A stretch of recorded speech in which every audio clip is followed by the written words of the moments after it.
It started off like any other Tinder match. A guy named Jake matched with a girl named Jenna. They went on their first date on January 26th and soon became official around mid-February. But there was one issue that lingered in the background. Jake had just gotten out of a long-term relationship and was still in contact with his ex-girlfriend, Mary. Jenna knew about the occasional contact, but she didn't think it would be a big deal. However, that all changed when Jenna decided to go through Jake's phone while he was in the shower. She found some old messages between Jake and Mary, including some very affectionate ones. These messages were from before Jake and Jenna even started seeing each other. Jenna was understandably upset and immediately began packing her things. She texted a bunch of people, including mutual friends, calling Jake an asshole and Mary a manipulative bitch. She then went on to hack into Jake's Facebook and posted a scathing message calling Mary a slew of names, and then blocked several of Jake's friends. Jenna did the same thing on Jake's Twitter account. Jake was able to get a hold of a co-worker's phone to try and contact Jenna, but she quickly changed his passwords and email passwords as well. Eventually, Jenna agreed to talk things out and came over to Jake's place. Jake played along so he could get his phone and passwords back. When Jenna gave Jake his phone back, she made him call Mary and cut her out of his life.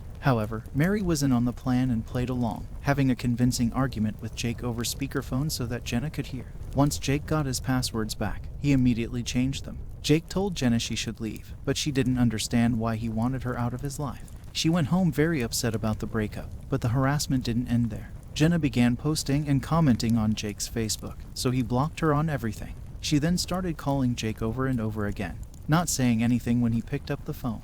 Jake changed his number and the locks on his door, but the harassment continued. Jenna made a Facebook page calling Jake a piece of shit and Mary a manipulative kind.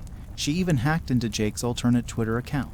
Jake finally had enough and went to the police. The police discovered that Jenna had a file with them and that her name wasn't even Jenna. They issued a warning of harassment and told Jake to call them if Jenna tried to contact him again. Jake also had to call the fraud people and get all of his accounts frozen and investigated.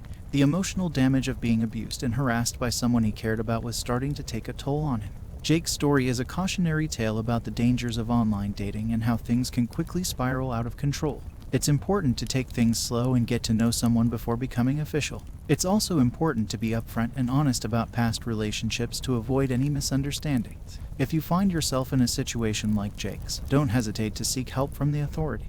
Harassment is not something that should be taken lightly, and it's important to take steps to protect yourself. It was November 2016 when I went through a tough breakup. It took me almost a year to gather the courage to get back into the dating world. I decided to try Tinder again, and that's when I met Dave. He seemed like a decent guy with a good sense of humor and gentlemanly behavior. We talked for about 2 weeks and finally set up a date. We decided to meet at a bar in the city where he had recently moved to, which was about 35 minutes away from my house. I arrived at the bar on time, but he was 15 minutes late. When he finally arrived, he looked similar to his pictures, which was a relief. However, when he started talking, I noticed something strange about his voice. It was like he was always on the verge of crying. He had tattoos on his arm, including the all-seeing eye Illuminati symbol, which I jokingly commented on. But he responded strangely and told me not to say stuff like that in public. The conversation was getting weirder by the minute. He started talking about the people who died prior to us, and I didn't know how to respond. Then, a couple of my friends came to the bar and I asked Dave to sit on the same side of the booth as them. But the moment I sat down, he put his hand on my knee and squeezed it hard. He said I had lovely kneecaps, which was really weird. My friends left after a while, and by that time, Dave had already consumed 7 beers on a Tuesday night. As I went to pay my tab, he stood behind me and I noticed he had a full-on boner. I quickly paid my bill and stepped away, feeling disgusted. But things got even worse when he asked me for a ride home, claiming that he had walked to the bar from his sister's house. I reluctantly agreed, but during the drive, he told me that he was actually living in his sister's basement. When we arrived at his supposed home, he leaned in to kiss me and I tried to give him a peck on the cheek. But he forcibly turned my head and stuck his tongue in my mouth. I pushed him away, but he did it again. I was furious and I finally told him to get out of my car. That's when he started crying and saying that he was in love with me. He begged me to come inside and meet his sister and her husband, but I refused. I threatened to call the police and he finally got out of my car. I couldn't believe what had just happened. It was one of the creepiest experiences of my life. I never spoke to Dave again after that, and I deleted my Tinder account. It's scary to think that people like him are out there using dating apps to prey on unsuspecting women. but I learned my lesson and vowed to be more careful in the future. As a night auditor at a small motel in the Midwest, I had to work from 11 p.m. to 8 a.m. Being a woman working those hours, I had come across some weird stories, but the scariest incident happened within my first month of work.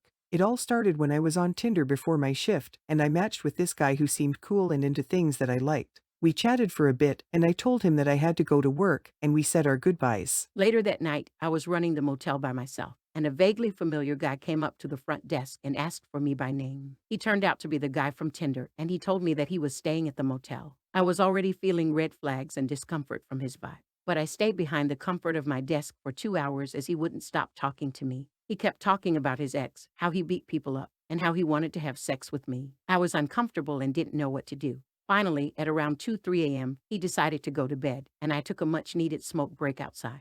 Just as I sparked up, he showed up again. He told me about where he was from and kept getting closer and closer to me. He asked if he could smoke weed, and I said yes just to get away from him. I showed him where the cameras weren't, and he proceeded to smell my neck and grab my ass. I hit him and told him not to touch me again. I then grabbed my phone to call my boss before going inside. But he ripped my phone from my hand and texted himself, now having my number. The first thing he sent me was a grotesque picture of his extremely body-modded penis. And then he sent me creepy BDSM porn gifs with captions like, "I can't wait to do this to you and you know what room I'm in." I was already freaking out, and I didn't know why I didn't call the cops. My boss was not answering, and I was having a panic attack in the back office. Then I received one more video. I clicked on it, and I shouldn't have. It was a snuff porn film, very violent and sexual. I locked myself in the back room, cried, and waited for a few hours before proceeding to make the hotel breakfast. The texts continued for a few days until I had enough and got the courage to tell my boss. He immediately kicked out the creepy guy and banned him and his company from booking with our hotel again. In hindsight, I should have called the police, but I was too scared to do so.